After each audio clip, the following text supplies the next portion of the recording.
Inalmahan ng malalaking telecommunications company ang utos na NTC na ibalik sa subscribers ang sobrang singil sa text. Gate nila, wala raw kasing nakasaad sa utos na NTC na ibaba ang singil sa text matapos ipag-utos na ibaba ang interconnection charges.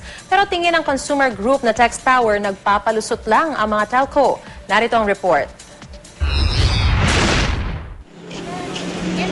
Tila nag-uumpugang bato ngayon ang National Telecommunications Commission o NTC at ilang telecommunications company.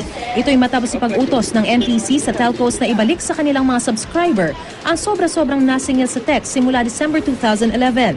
Sa mainit na balitaktakan sa Kape at Balita kanina, sinabi ng NTC ang kanilang mga rason para sa nasabing desisyon.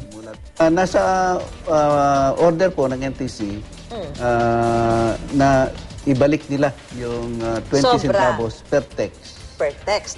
Na kinolekta nila mula pa nung December 1, 2011. Aba, di mag-iisang taon na. Hanggang sa hindi nila ibinaba yung pagsingil nila. Ang posisyon ng commission kasi, yung pagbaba ng interconnection charge, nakalagay po doon kasi sa MC.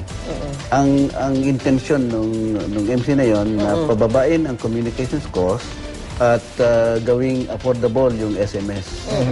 So kaya nga ho ibinaba yung interconnection charge kasi yung interconnection charge component po siya ng retail price. Inalmahan naman ng mga telco ang bagong utos na ito. Sabi ng tagapagsalita ng Smart Communications na si Moniz Berto, wala raw nakasaad sa circular na ibaba rin ang singil sa text. Wala akong sinasabi doon talaga tungkol sa pagbaba ng retail rates na kinocharge sa consumers. Kasi nga, ang policy na umiiras dito sa bagay na ito ay deregulation. Ibig sabihin, hinahayaan po ng batas ang mga telephone operators to translate into specific price offers batay po sa business decisions ng mga operators. Gate naman ng NTC, kaakibat sa pagbaba ng interconnection charge, ang pagbaba rin ng singil. Karapatan daw ng telcos na umapila tungkol dito. Pwede po silang umakyat sa mag-file ng appeal sa korte, regular courts. At pwede po silang humingi ng restraining order.